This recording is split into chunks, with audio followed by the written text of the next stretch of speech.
But today we're hosting Pawan Dhingra, who's Professor of American Studies and Faculty Equity and Inclusion Officer at Amherst College. He is former curator at the Smithsonian Institution for Beyond Bollywood. He's an award-winning author and teacher. His most recent book, which he'll talk about today, is Hypereducation.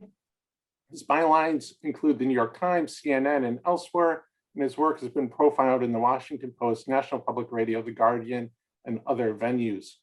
He is also the author of the multiple award-winning Life Beyond the Lobby, Indian American Motel Owners and the American Dream, and the award-winning Managing Multicultural Lives, Asian American Professionals and the Challenge of Multiple Identities. He's the author of the widely used Asian America, Sociological and Interdisciplinary Perspectives, with its second edition forthcoming. He earned his PhD in sociology from Cornell University, and also his BA from Carleton College, where I knew him back in the day. And it is my pleasure and joy to welcome Pawan Dhingra, virtually at least, to Ithaca and Syracuse. Thank you so much, Dan and the South Asia Program and the International Center for this invitation, and for all those who are coming from Syracuse and elsewhere. It's a real pleasure to be. I wish I was back in person for many reasons, but I'll take this as for what I can. I really appreciate you guys joining in on a Wednesday afternoon. So I'm going to share my screen and we will get right into it. Okay, so Dan, can you give me a thumbs up that you see the PowerPoint? Yes. Great, thank you. So the title of the talk is takes from the book, which I'll speak about. And I realize that I doubt you get many guests who are in departments of American Studies speaking to you, and hopefully we'll find common ground through something a bit very Americana, but with a strong South Asian tinge the past decade or so, the Scripps National Spelling Bee. So in case you don't know, Indian Americans tend to win a lot of these national spelling bees. In fact, they have won 9 of the past 14. And last year, well, last year there was no, because of the virus, but the year that there was the last spelling bee, 2019, there were actually 8 co-champions, 7 of whom were Indian American, which the 8 co-champions was very surprising. That's never happened before. But the fact that 7 of the 8 would be Indian was not surprising to anyone who's been following this. In case you're curious, I think I wrote a piece about why a big tie like this is a good thing. So there are many other academic competitions that Asian Americans and others compete in. Such competitions are a type of extracurricular education outside of school. And as I was talking with families at the aforementioned Smithsonian project that I worked on, who took part in the Scripps National Spelling Bee, I got really fascinated with this pursuit of extra education for children already succeeding in school, in particular for children who are doing well in well-resourced schools, but still seek more learning. So I'm very excited to have people from School of Education here to engage with this. In addition to academic competitions, I've focused on another site of organized education outside of school, private learning centers. And these pursuits are by no means limited to Asian Americans or any one racial group, right? So these include Sylvan Learning Center, Kumon, Mathnasium, Russian School of Math, and others you've probably heard of. And there's many other, these are just chains, some are international franchises, but there's more local ones as well. I look at these academic competitions and these learning centers as a kind of a cohesive ecosystem to study what I call hypereducation, the pursuit of enrichment education, whether through academic competitions or learning centers, for very young children in middle school and often younger who already are performing at or above their grade or age level, and they're enrolled in well-resourced schools. In this presentation, I'll explain the growth of Asian Americans in this vein and of other groups as well.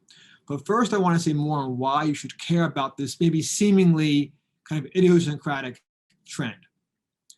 First, as parents seek private outlets for core academic subjects like math and reading, they inadvertently heighten educational inequality, okay? And a lot of the focus in education has obviously been on what happens inside the school, but what's happening outside the school in educational venues and its impact on this inequity inside the schools is should be a key attention point. Nor is this trend limited to a few pockets of America. It's growing nationwide. The number of Kumon centers in the US has grown by more than 70% in the last 20 years. Enrollment in Kumon has grown by almost 200% since 2002. Mathnasium has over 700 locations and is joined with the national nonprofit, the National PTA, to promote math education, right? In other words, this is connecting with their public schools and becoming more and more part of, again, the ecosystem of education. Nor is this new. Tutoring has been growing for decades, in part funded by No Child Left Behind, and I can elaborate on that if you like. And in this current moment, because we're all sitting here remotely, right, and the impact on education has been quite well documented, but it's actually made these after-school learning centers have a reason to grow even more in response to the quote-unquote COVID slide, okay?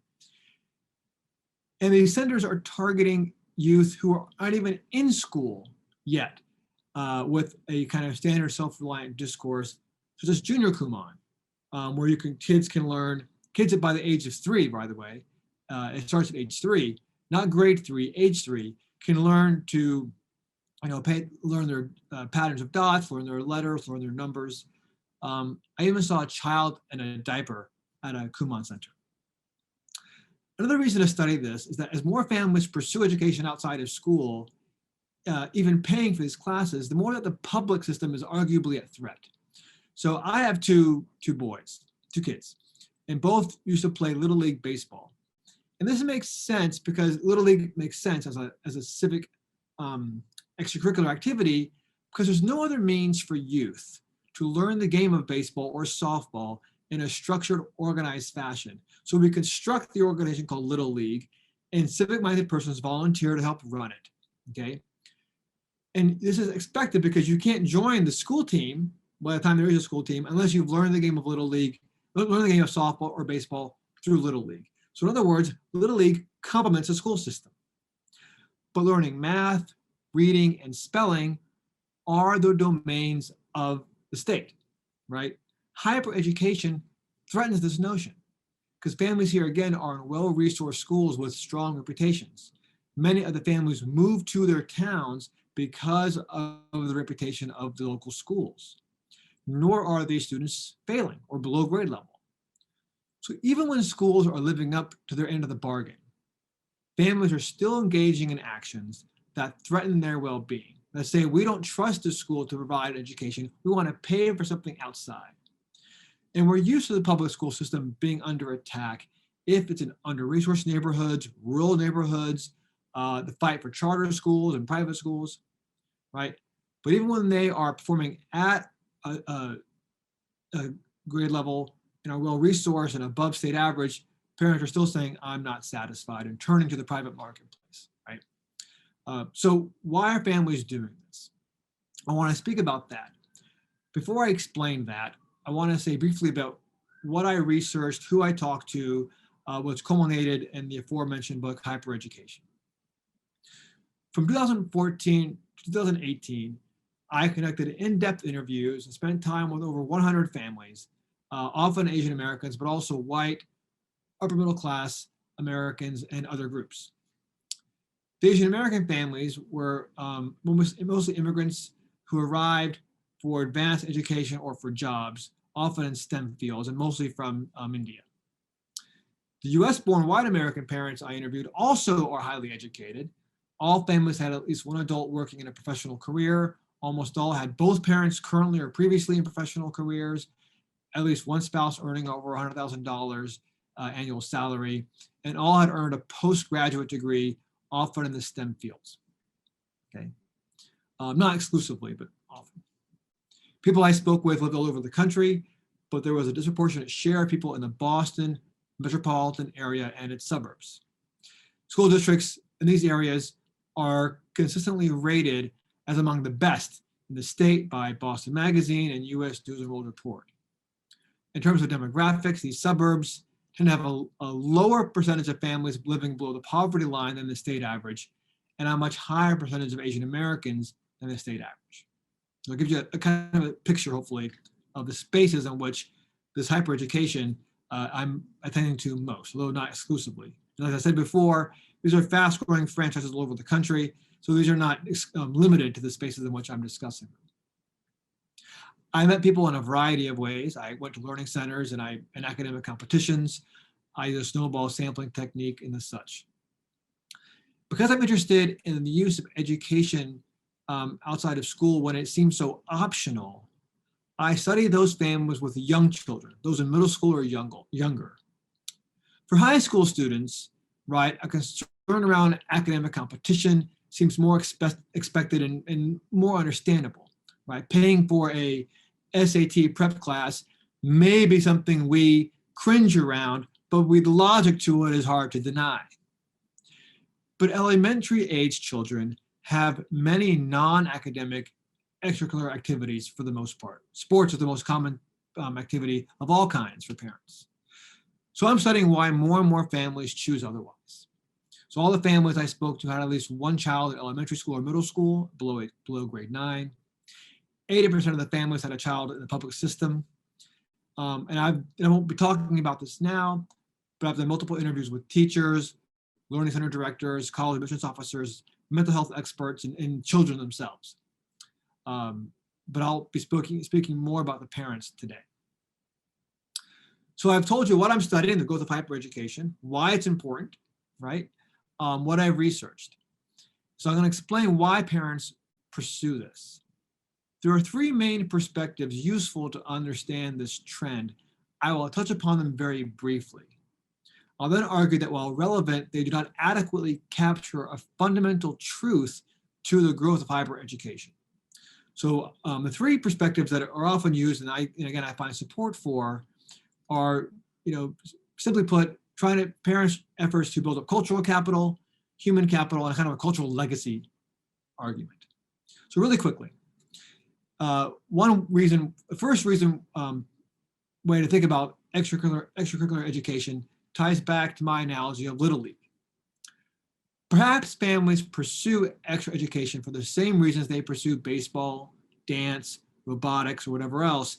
That is to discover kids' interests and to increase their cultural capital in the process. Parents often speak about these characteristics of discipline and time management that kids learn through these activities, right? And there's this term called concerted cultivation, I'm sure many of you have heard of, that parents are invested in. Extra education could be another venue to instill this kind of cultural capital alongside other extracurricular choices that are more common. Another theory, which is again very straightforward, is that extra education is to build children's human capital. I am less worried about my child's enjoyment of the activity if it builds their character, and instead, I, the parent, may want to instill a competitive advantage, right, for my child at a young age as they compete for advanced high school classes and ultimately college admissions, right? And in today's neoliberal kind of era, self-growth through corporate sponsored avenues is expected, right? And as other families do this, right, then I and some other families feel compelled to do so in order to keep up. Again, in order to instill into my children sufficient human capital, right, so they can stay competitive in the educational sphere. Another common reason. Finally, cultural legacy as an explanation. An Asian American specific explanation of extra education has to do with immigrants' upbringing in Asia. Asian American families prioritize education because education was the immigrant parents' main means of mobility within Asia and to move to the US, oftentimes with work visas or education visas. These parents, right, grew up attending after-school classes. It's very common in certain countries, right? And it becomes a taken for granted tactic to build up academic skills. So Asian Americans invest in extracurricular education as a form of cultural legacy, right? I went through this, so I'm having my kids go through this. I don't mean cultural legacy in terms of some kind of ancient cultural kind of essentialism. I mean, based on the structural conditions in which they grew up, it was normalized. And as parents kind of generally speaking tend to do, you tend to reproduce in some ways how you were raised on your children, if that makes sense. And it does make sense because again, it's happening here. Otherwise, the opportunities for extracurricular education through competitions or learning centers are widely available. So all of this stuff kind of connects. Each of these rationales that are on the PowerPoint is supported in my research. I can talk about them at length, including gender differences and ethnic differences. But I want to spend the rest of my time arguing that a separate motivation is possibly more at play for parents than any of these. And that is, extra academics isn't only about building cultural capital, building capital, but also about building a proper child. At stake to parents was a sense of morality. Families use hypereducation as part of a set of cultural practices to create a boundary from others. In this case, upper middle class, US-born neighbors. This was seen in both the Asian American and white participants. So what I'm going to do is, for the rest of my time, is kind of elaborate on this moral boundary that parents are trying to promote, okay? And I'll start with the Asian American families, okay? So as I mentioned, right, the expected explanations for extracurricular education are validated, the cultural capital, human capital, and cultural legacy. When I asked parents what they hope to get out of their children's participation in competitions or learning centers, they gave some kind of reasons of those sorts, right? But when I asked parents a separate question, that is, what do they worry would happen if they did not pursue extra education, or what they thought of families who didn't do the same, these parents articulated a deeper concern beyond academic mediocrity or lack of time management skills. They were worried about a loss of morality, right? And this drives their investment in hypereducation. So for instance, Anjani and Gaurav, two parents in an affluent Boston suburb, sat together at their dining table and shared their rationale with me for why they had enrolled their 9-year-old son in an after-school math program, which meant once a week after school. Again, even though they were in a very highly ranked school system in Massachusetts, and their 9-year-old son was doing just fine. Half an hour into the conversation, they open up about concerns beyond school grades or academic admissions. Gaurav said, "You'll have people who are academically inclined and come from broken, quote, families. But overall, it's not a coincidence that those academically minded also have other good values. It's all about practicality. You're not going to win the lottery. Academics is practical. For us, it's common sense. We're trying to provide the straight and narrow for our kids." Separately, at a spelling bee competition in New Jersey, Divya, a mother of 3 children, middle school and younger, said proudly about her children's involvement with spelling competitions. It's not only about getting a professional job, that kind of stuff. It does something for you on moral grounds. Hypereducation makes kids good people, not just more qualified people. Right? It creates the straight and narrow for youth, right? Instills a practicality for them. So this section, I'm not going to elaborate on what this morality kind of meant for them. Okay, what do they mean about morals as related to hypereducation? This section is called Sex, Drugs, and Education. Parents worried that without hypereducation, their children would experience too much cultural assimilation. Parents wanted their children to become American, but simultaneously feared too much of that. Becoming assimilated, even into a white, educated, upper middle class culture, still meant a downward assimilation morally, ethically. The sense of threat involved children's wholesomeness and physical safety. For example, Hassan, a father in his 40s, wanted his child focused on academics in order to instill a sense of direction and motivation, and in part to avoid American cultural traps. He contrasted Indians from white Americans by saying, So we have this competitive thing built into us. So we're pushing our kids to it. Also, we're not satisfied with the status quo. Whites are comfortable with their skin. They're comfortable with what their kids are doing. They're comfortable with kids reading comics, doing all those things. They're comfortable with 15-year-olds making out with a boyfriend, whereas we are not. Parents are not saying that being in a spelling bee, for instance, will keep children from making wrong choices like premarital sex. But hypereducation orients children towards the kind of upbringing parents want for their kids, one that's not identified as American. Whites have privileges others do not, and with that can come wrong choices. If you make a wrong choice, your privilege can sustain you. If you don't have that privilege, it's all the more reason to avoid possible threats. I was talking with Deepak, a father of 2 middle school children active in spelling bees. And we're talking about how parent-approved dating is more common, broadly defined in American and Indian culture. He said, right, I keep emphasizing to my daughter that you can start having fun anytime, but if you can delay having fun 1 year, it multiplies by 10 times. I think she doesn't need to worry about texting somebody in the middle of the night about some boy problems. They might get into some kind of issue, some kind of bad things that happen around.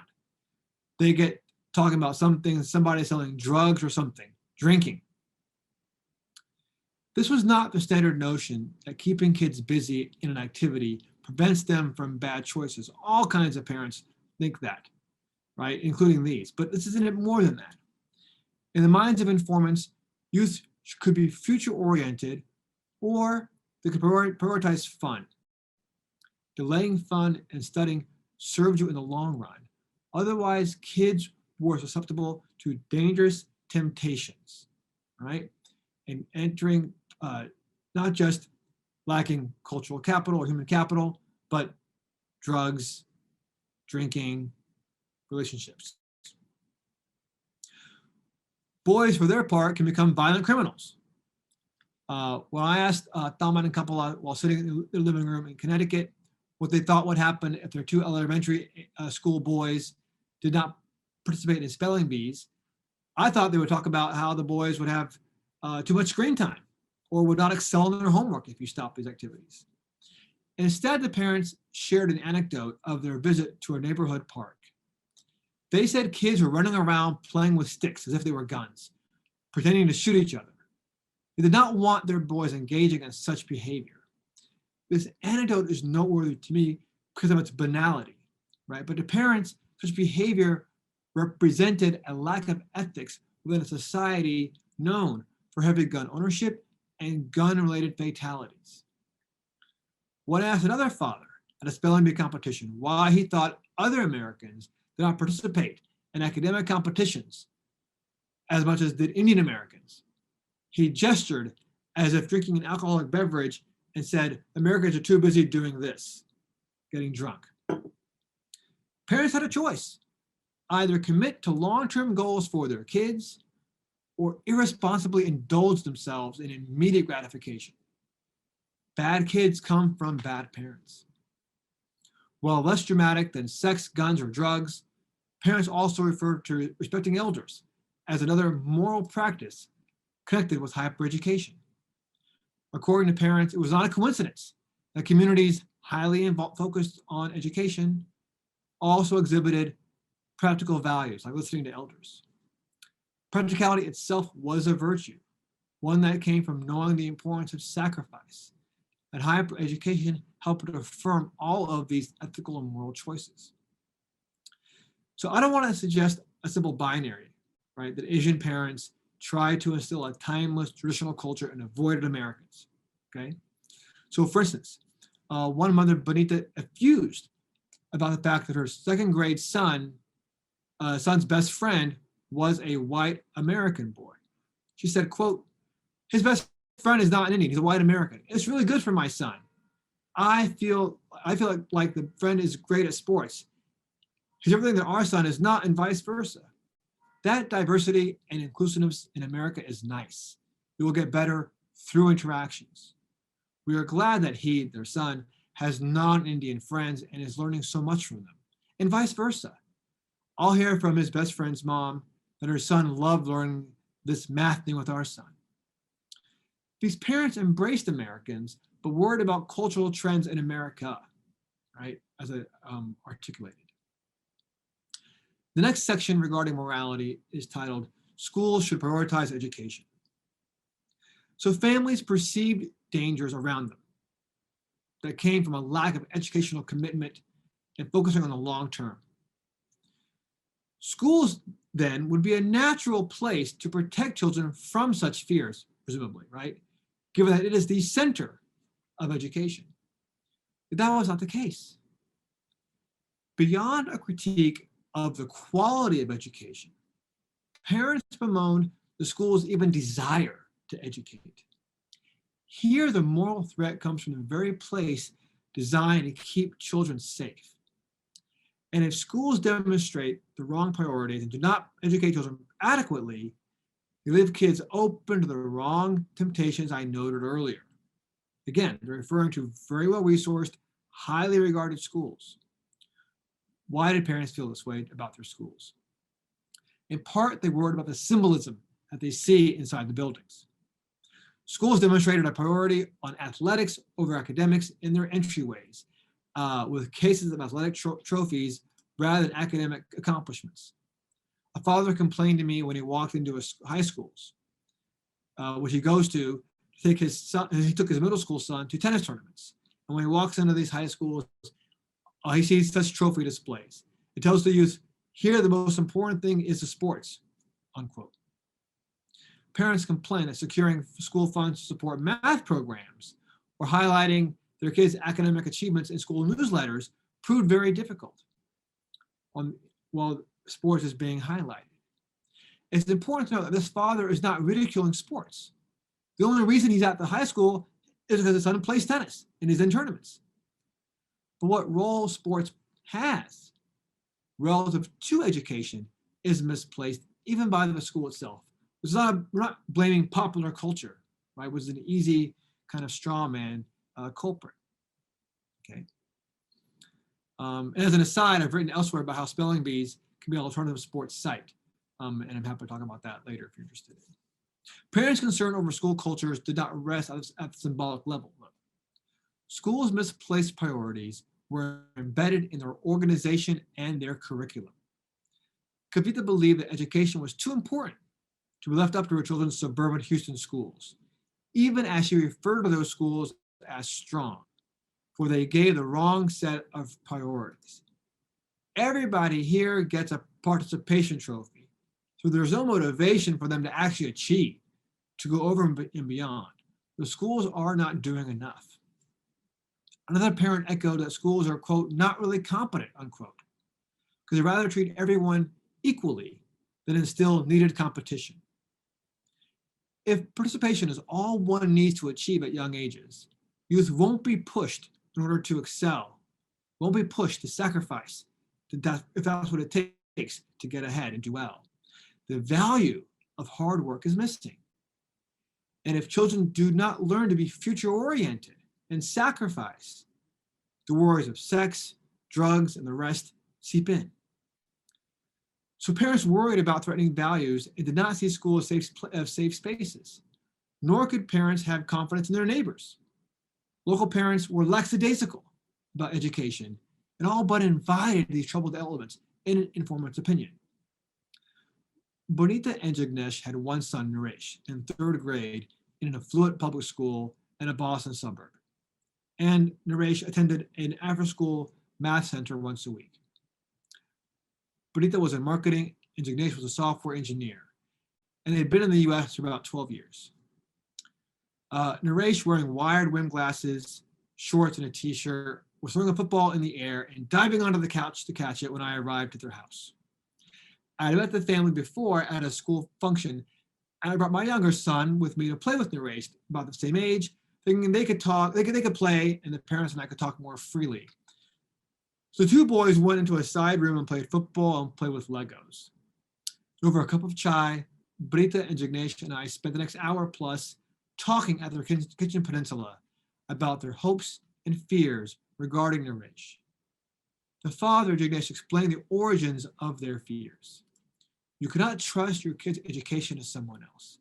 That is exactly what I don't like about American culture, not focusing on education. Because if your kid is struggling with math or core subjects, it will demotivate him to such a point that he might just drop off. By something, do you mean dropping out of school? Mm-hmm. They might get into other bad habits, Brita added. Drugs, Jignesh said. So those are other reasons you do extra math, besides him just learning more content. Yes, Brita said. If a child struggles in school and becomes demotivated, dangers ensue. Parents should be aware and proactive around this, but Americans he knew chose not to, in his opinion. Families believed that they were working against the local community's cultures when they complained about the standards in the school system. School districts conform to local white parents' academic preferences, which I can elaborate on later if you like. Schools were not motivated to change, in informant's opinion, because most parents in the neighborhood were happy with mediocrity. Another parent commented, a family I know whose kids are in high school, he was saying that his kids just do sports and that's it. The kids are doing fine in high school, not the best in academics, but hanging through. Another parent said, as long as my kids don't,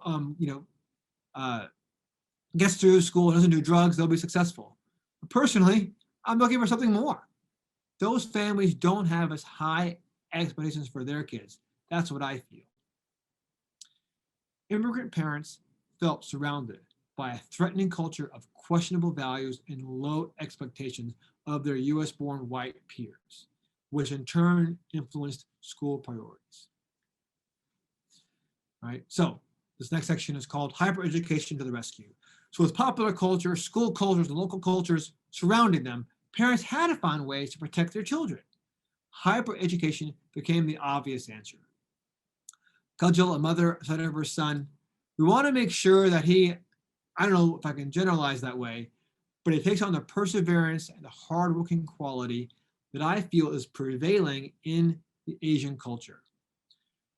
I'm sure there are tons of Americans who are really hardworking, but it's probably one of the things that we really want him to take from our culture. That is one of the benefits of putting him in the math center. It instills that kind of values.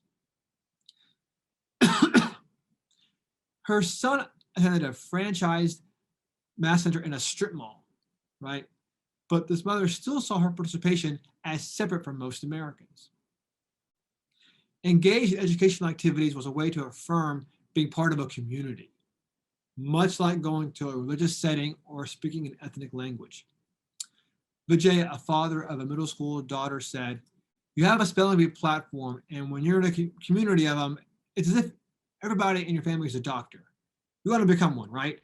So I think it's the effect of other Indians. It's more than just consultation. It's a communal effect, a social effect, depending on what environment you're in. Other kids are doing it, you'll do it. Spelling bees were understood as a communal practice, as is religion and other ethnic divisions. Being around other children committed to academics, it was inspiring, according to another parent, unlike the general environment full of distractions in the schools. Why education took on such a priority for these families is a separate topic, and I'm happy to have that conversation in the Q&A. Really briefly, it has to do with the intersections of parents' upbringings with their immigrant and racial experiences in the US, which I discuss a lot in the book. The point now is that hyper-education served as a symbolic boundary that illustrated not just one's views on mobility, but also attitudes around wholesomeness, safety, work ethic, and so on. It helped determine what kind of child you would raise and what kind of parent you were in the face of unsafe schools and local cultures. I'm now going to turn to my last section on white American US-born informants. It's tempting to view the moral interpretation of extracurricular learning as applicable to immigrants who see culture in terms of American versus ethnic and worry about assimilation. But I have found that this approach to hypereducation was not unique to any singular ethnicity or race. White parents engaged in hypereducation made similar moral judgments. did not simply refer to human and cultural capital. US-born, highly educated white parents agreed that most Americans, even their white peers in upper middle class neighborhoods, with similar jobs, homes, cars, incomes, vacations, were morally questionable because they did not care enough about academic excellence. These parents I spoke with assumed that their peers had more class privileges than they did. And on the contrary, they did not grow up with wealth, even if they grew up middle class. The group these parents modeled themselves after were not their white peers, but were immigrants generally and Asians in particular. I met Charles, a soft-spoken father, at a cafe in Cambridge, Massachusetts. His son attended an after-school learning center in which Asian immigrants were the largest demographic attending. He said it's an environment where parents are looking out to make sure that their children are doing exactly the same kinds of things that I want. They're pushing them in ways that youth wouldn't push themselves, or in some ways school wouldn't. I guess I identify a little bit with an immigrant mentality. I just take comfort that there are other parents who have similar kinds of values. I identify with that strongly. What little literature there is on this topic argues that whites resent Asian Americans for their academic competitiveness. And that can be true, but it misses the point that the model minority is a model group, that is an emulated group. These parents embrace the standard model minority stereotype seen in popular media.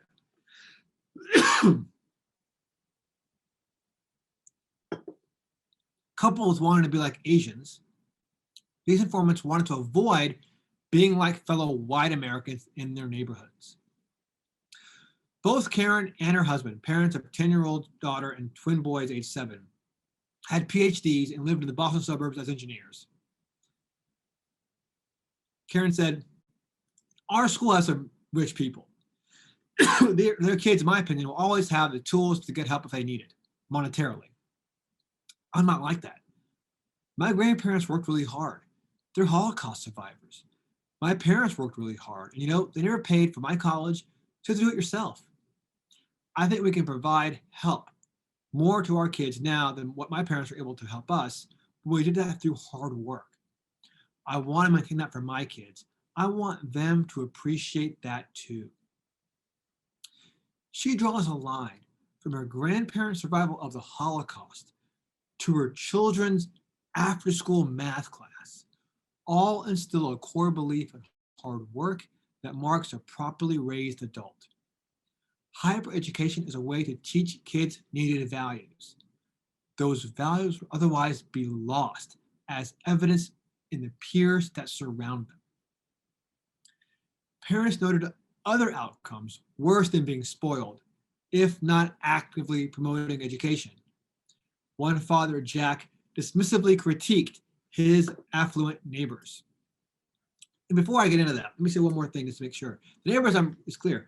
The neighbors I'm referring to are not the elite of the elites, right? But they are, upper middle class professionals. But I want to make sure you don't think that they are somehow one of the 0.1% or something like that. So getting back to Jack and his critique of his affluent neighbors. These neighbors' kids were out smoking weed all the time, and the parents didn't have an idea of what their kids were doing. I think parents are disconnected. They don't understand that the kids need a lot more than just school, basically. To tell you the truth, and that's any kind of gauge of as to how American parents see their kids, it's a scary thing for American culture in general. While it's not surprising for parents to see children's school involvement as a panacea to using drugs or drinking, here it's the lack of after-school education that troubles Jack. His use of a learning center for his child helped provide a symbolic boundary where there was no other boundary to prevent a full assimilation into his own demographic, white, upper middle class population, neighbors. Ed, a father of an elementary school son, commented that hyper education signified a better orientation towards childhood. I think that Asians prioritize education as something that is critical in child development, whereas whites prioritize fun. If it's not fun, the child doesn't enjoy it, and it's not really good. But sometimes you have to do something you don't want to, so you can actually do something you really want to do. I don't want my son to be an American in the sense that he melts and becomes nothing. I want my son to be a contributor. Whites are lazy. I just say whites are lazy, Asians are crazy. Well, Ed was a bit extreme in his blunt rhetoric, right? Compared to other parents. His general theme was widely shared, that white Americans have questionable cultural priorities. Melting into American means becoming lazy. Instead, one should be a contributor to the economy with an advanced education. These informants have in their heads a rhetorical binary. On the one hand is a spoiled rich white kid destined for Wall Street despite their lack of effort. On the other hand lies the overly romanticized image of immigrants who study by candlelight to better themselves in America. Extra education helps your children to be on the moral side of that binary, despite on paper being on the other side. So I'm going to conclude now. So I'm going to elaborate on the implications of these points for education and race.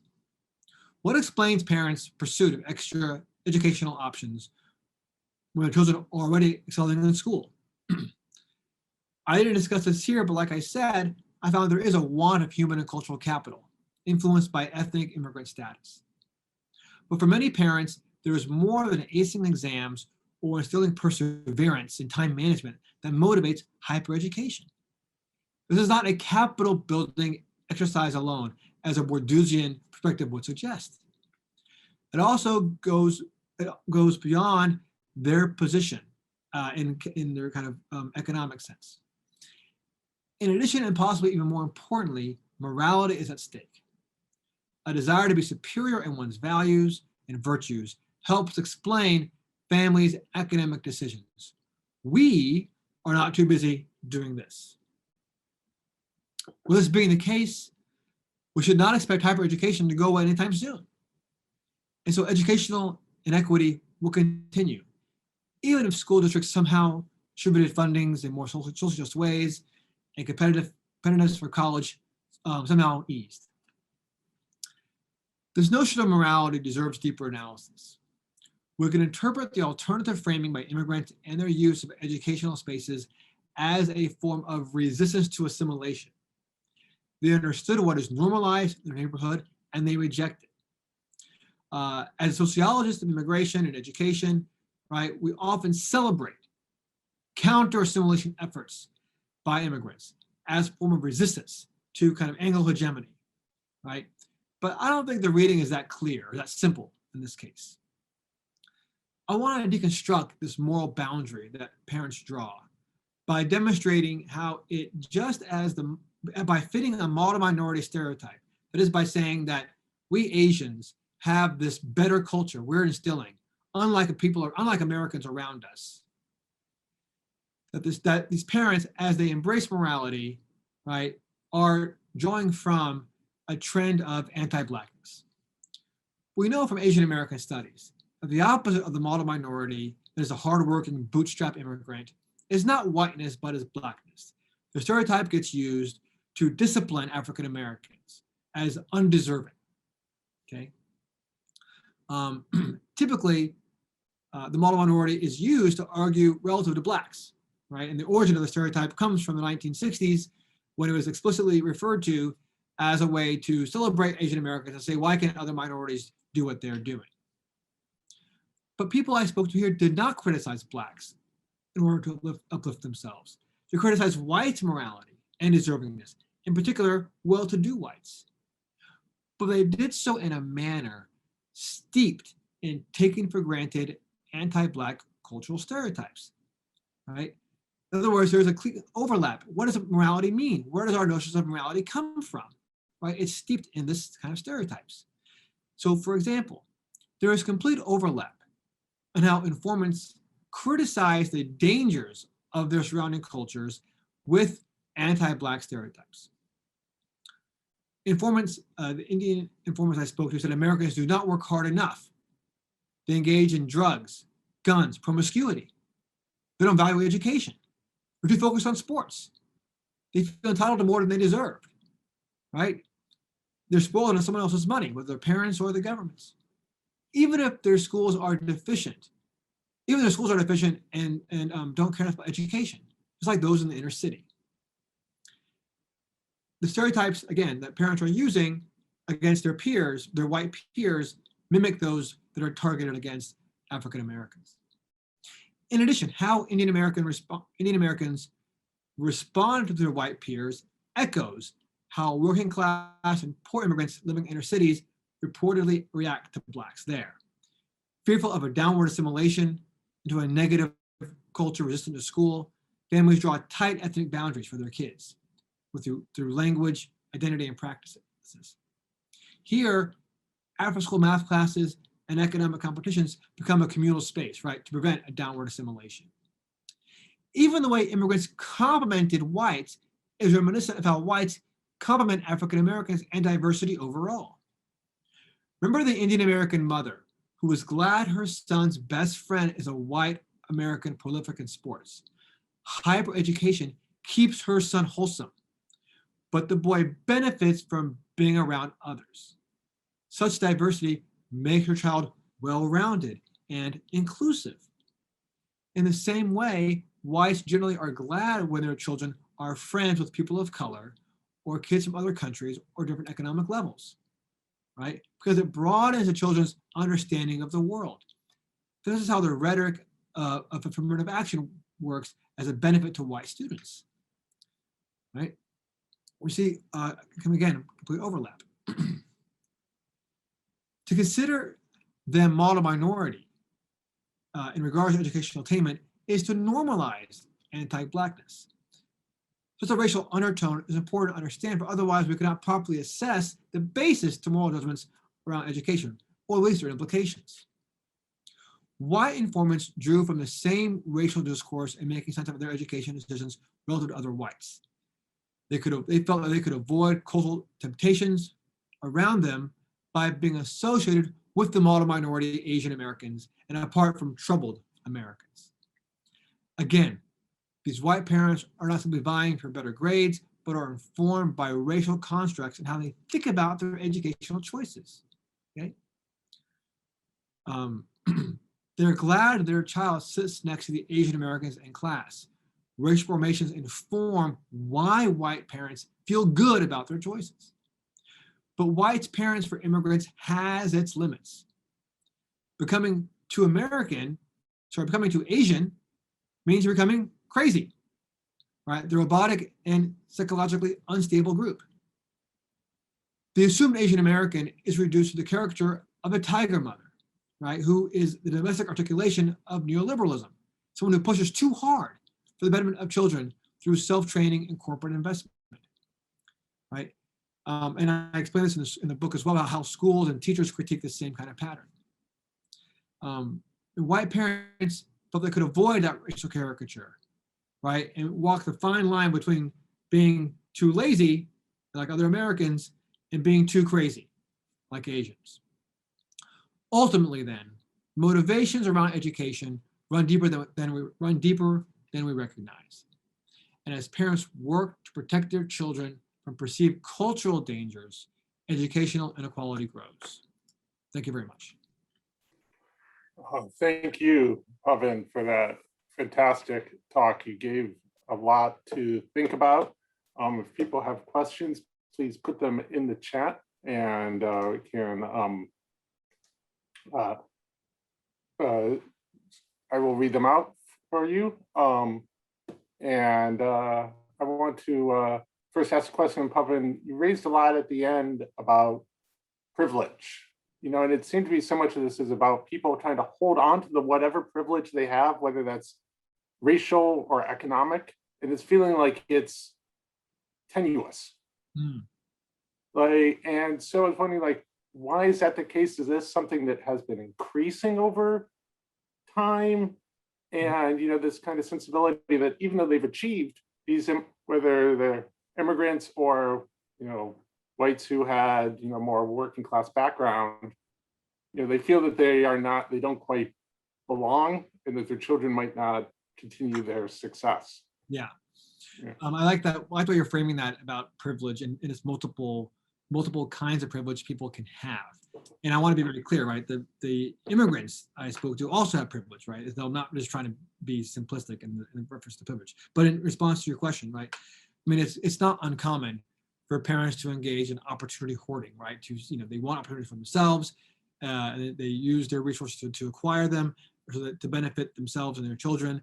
And opportunities are not everlasting, right? They're not, they don't always grow. So there's a scarce resource.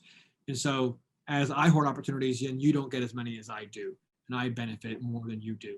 So there's a way in which I'm maintaining my privilege through this process. And what's kind of strange about this is not only am I just doing that through my investment in hypereducation, but my mindset is one where I have to do that because otherwise you have privileges that I don't already have, whether that be as I'm an immigrant, whether that be as I was working class.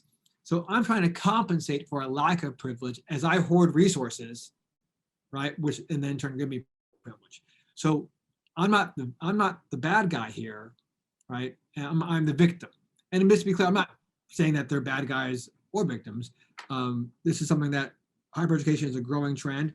As I say in the book, I myself had kids who were getting hypereducated and I pulled them out, but I'm not better than something that I'm trying to critique or throw stones from a glass house. So, but privilege is in many ways at the heart of this, even as parents feel that they are trying to, keep up with other people's privileges as they hoard opportunities. I think it might be interesting. It almost seems that the immigrant families become American by their American desire to hold on to their privilege and to hoard everything for themselves. Seems to be a very That's right. American way of being. We have a question in the chat from Amira Bridger Wilson, who says, "Thank you for your talk. I had an Indian American friend who felt torn because all of her friends sent their kids to Kumon, but she wasn't sure if she wanted to go down the hyper-parenting path. Did you find that kind of ambivalence among the folks you spoke with?" Well, that's a really great question, and I'm glad you asked because I painted a very one-sided picture for the sake of this argument.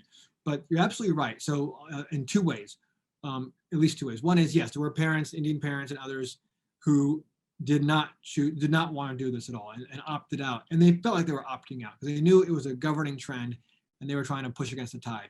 One father said, all these parents are doing these academic competitions or after-school classes, and all they're going to do is produce bookworms, and bookworms are useless, right? So I'm not going to do that for my kid. My kid needs street smarts. If I had to choose between book smarts and street smarts is more important. And so this father resisted this kind of trend. But what I also found, the second point, is that there were a number of parents who did hypereducation, but themselves questioned whether or not this was the right choice for various reasons. So one mother, I remember saying, "We're doing this, I'm giving my kid this competition or this after-school activity, but am I really educating them or am I just drilling them, right? What kind of child am I creating if we're going to be focusing simply on competition and grades and everything else? Are we losing our artists? Are we losing our, creativity? And are we losing, are we basically creating children who are too competitive? That is not to say that they're not doing, we won't because they do well, but see everything as a competition and then lose that ability for, community and connectivity, right? So, but what's somewhat unfortunate about that is that as she was articulating these concerns and this, really kind of enlightened perspective on this activity, I met her at a spelling bee or at an academic competition, right? And that was the real tension. Parents felt that they could not do this, right? To not do it would be to put their children at risk. I spent a lot of time talking about safety versus risk, right? I didn't talk about it here because of a different argument of the book, but in talking to parents why they would do why this activity at all, is that if we don't do it, we just worry our kids will be at risk for less education than someone else and less opportunity than someone else. We don't know what else we can do to help our kids besides this. And there's so much risk around us, right? Whether it be risk for, not getting into college, risk around a job, risk about, who you end up meeting to marry, risks all around us, not to mention the moral risks that we talked about. So parents felt committed to this, even as they were questioning some of the implications that they're worried about. Yeah, no, that makes sense. And just want to remind if anyone has more questions to put them in the chat. I have one from Rihanna Hook. Says, my question comes from that point of view. It appears that your informant's framing of American is white American, and Black, Latinx Americans seem to be missing in their perspective. I am a South Asian myself. I find it troubling in the South Asian immigrant community to address that phenomenon in your book. Yeah, great question. So yes, this is so kind of take a step back and then I'll get to the question. Yeah, the ways in which they understood America was very much around whiteness. And that happens for a few reasons. One is in terms of the just demographics in their area. As professionals, they were in neighborhoods that had a lower percentage of Black and Latinx populations than the state average. And also just the ubiquitous of whiteness in the school system and popular culture, right? And their own understanding before they even moved to the country. And I talk a lot about what solidarity could look like if we get outside of that paradigm and we think about Asian Americans not as immigrants, but as people of color, relative to a school system that has always continually engages in kind of a colonial practice towards people of color. I write about that a lot in the book around how the way in which the schools treat Asian Americans, even when Asian Americans are doing very well, right, fits a pattern that we can see against other people of color, and kind of encouraging individuals to see themselves outside of a only an immigrant framework, or only an immigrant versus the white or am I American enough framework, and instead recognize and work towards solidarity with other communities of color. And I've written about this in other venues as well. So yeah, it's a key phenomenon that permeates aspects of the book.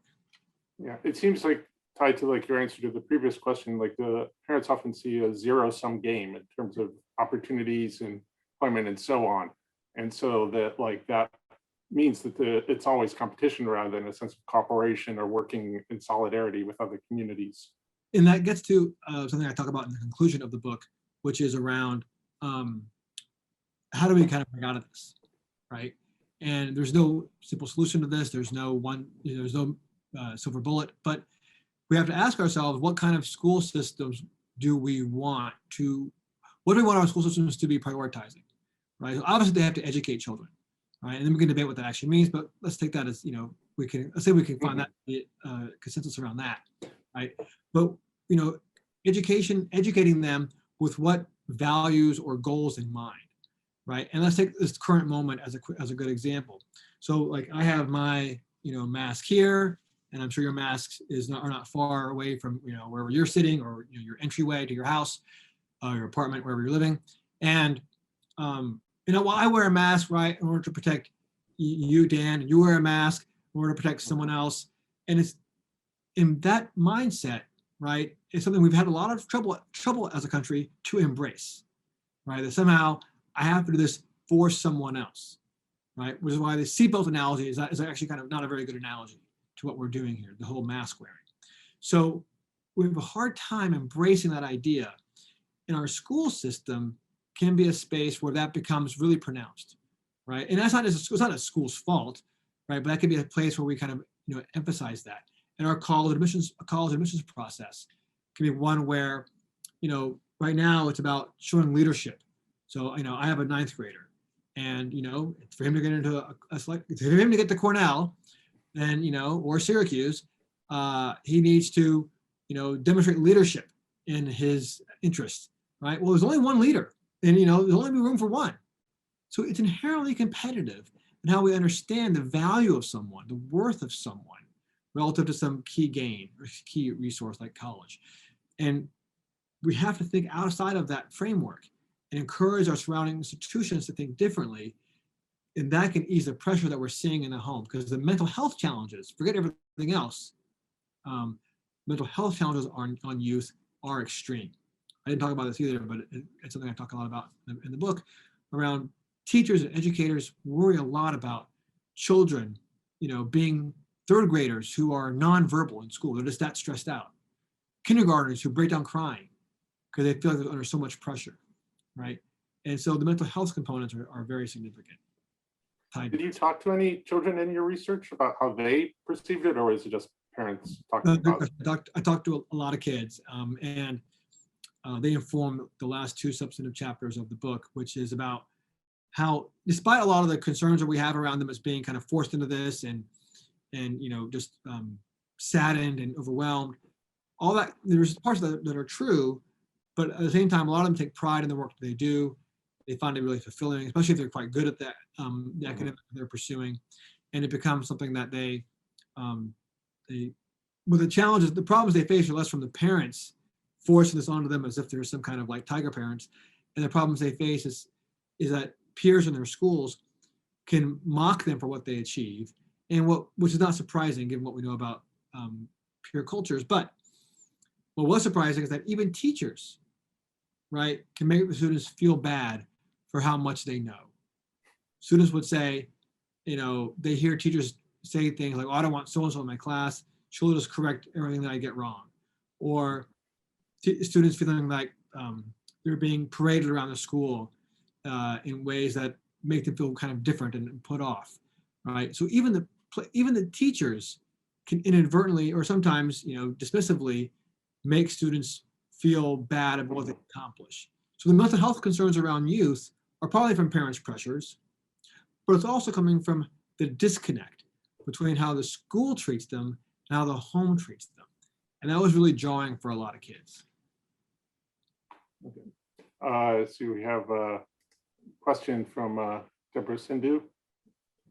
Hi, thank you. I couldn't get it to go in the chat, sorry, on the Mac for some reason. Anyway, I just wondered about if you had any experience with mixed race parents, mixed cultures, mixed ethnicities. For example, say one parent from South India with extended family in this country living a typical immigrant experience, and maybe one parent born in Boston, growing up in what you would call a typically white atmosphere, and then the offspring and the parenting style that went along with that.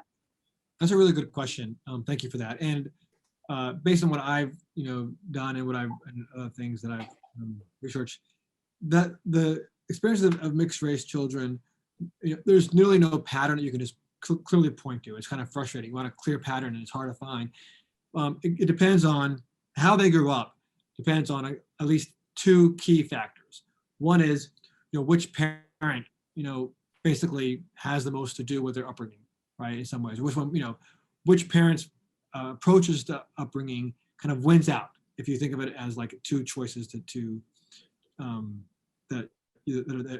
are offered. And of course, there's never such thing as a clear, one way or the other. They blend, but you do see kind of proclivities in one direction or the other. And which parent happens to be the one who's most invested or most committed to a certain kind of upbringing can have their way. And it's not always the mother. We may stereotype that to be the case.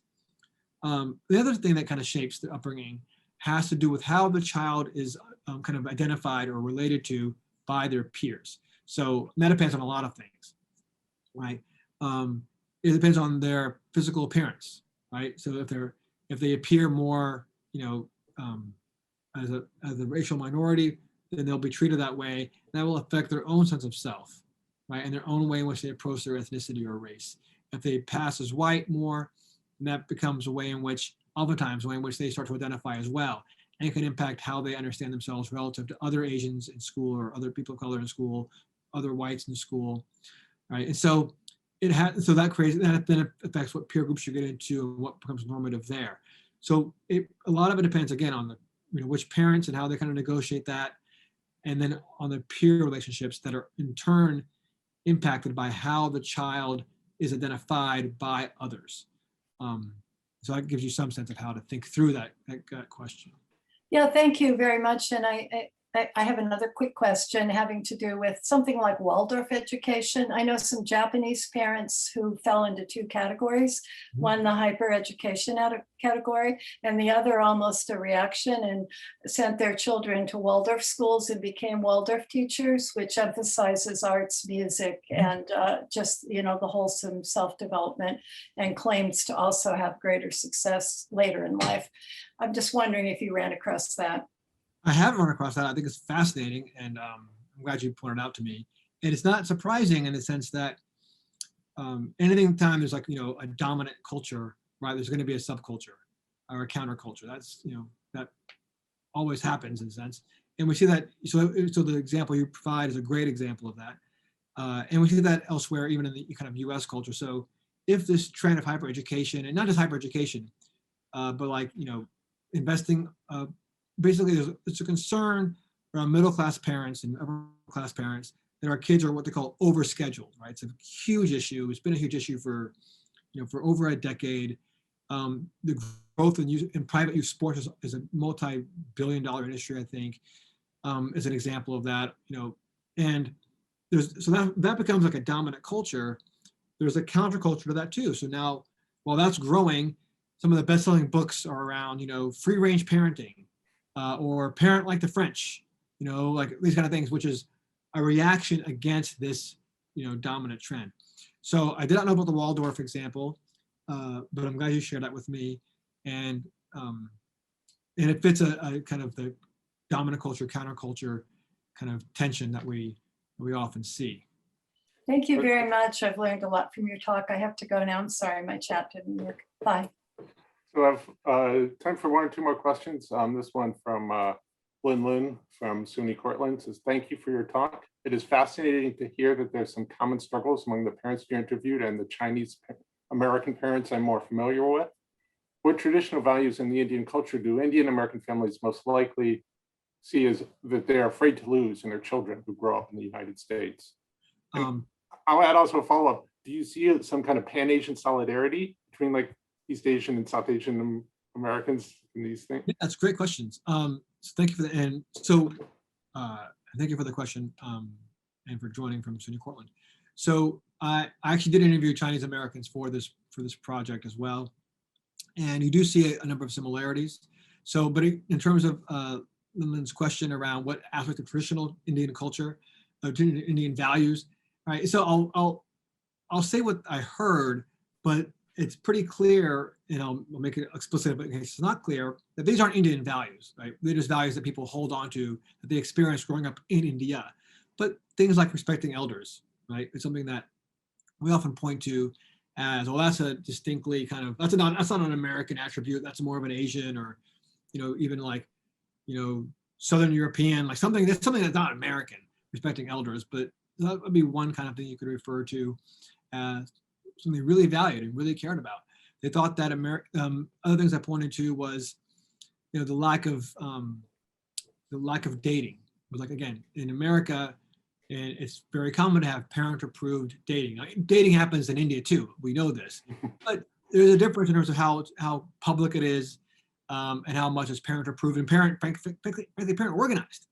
Right? There are parents who are trying to organize dates for their kids, or the prom or something else, and that approach to this practice is different. We can at least share that much, even though, again, there's exceptions to that rule. So there's some, kind of values, but in general, what they also worried about were more ubiquitous values, like, again, working hard, sacrificing, delaying gratification. Those are things that they experienced growing up, and I think that's in which they attribute to education, and therefore practice that here in the U.S. And again, I hope it goes without saying to this audience, more than any other audience I can imagine speaking to, that those values are not like all over the subcontinent, right? I mean, if that was the case, it'd be a lot more, people, a lot different than we see. So that's my response to Lynn's question. Thank you. And then to your point, Dan, it's funny how there was a kind of Pan-Asian solidarity and also the exact opposite. So there was a sense where the South Asians and the Chinese and Koreans that I interviewed all knew or believed that other Asians did the same thing they did. And they respected other groups for what they were able to do, other Asian groups for what they were known for. But they did not necessarily create a sense of, kinship, right? Instead, you kind of find these more like targeted stereotypes. Like, yes, Indians will say, yes, we're really good at spelling and geography, but we'll never be the best in math. The Chinese own that, right?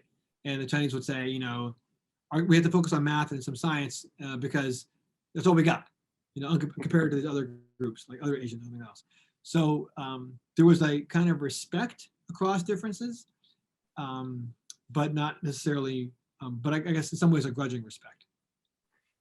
That makes sense. And perhaps maybe the youth, though, if like the South Asian and the Chinese and the Korean kids are all sitting together in the Kumon class, they'll have some solidarity so that when they all get into Cornell, That's they right. can, have some commonalities.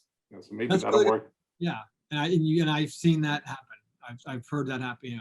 Yeah, that's really well put. Yeah. So it's the effects of this, as we know, as those of you who are parents like myself or Pawan, your intention isn't always what the effect when you're parenting of what they're instilling. So whether they're instilling that morality or not, it's hard to say.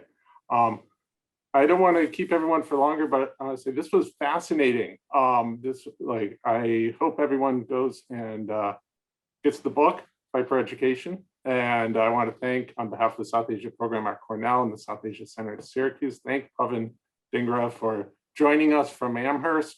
It was a fabulous talk. It was really eye-opening, and it's going to make me think twice when I pass by those tuition centers in the strip mall when I go to the grocery store next week. So, That's right. but thank you very much, and hopefully we'll be able to bring you to Ithaca before too long.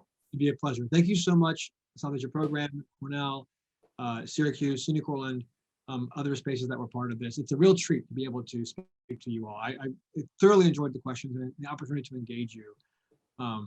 So thank you for organizing this, Dan. You're more than welcome. It's wonderful to see you again. And thank you all for joining us today. And hopefully we'll see you at some of our events in the future. And hopefully everyone will enjoy a good springtime. Thank you.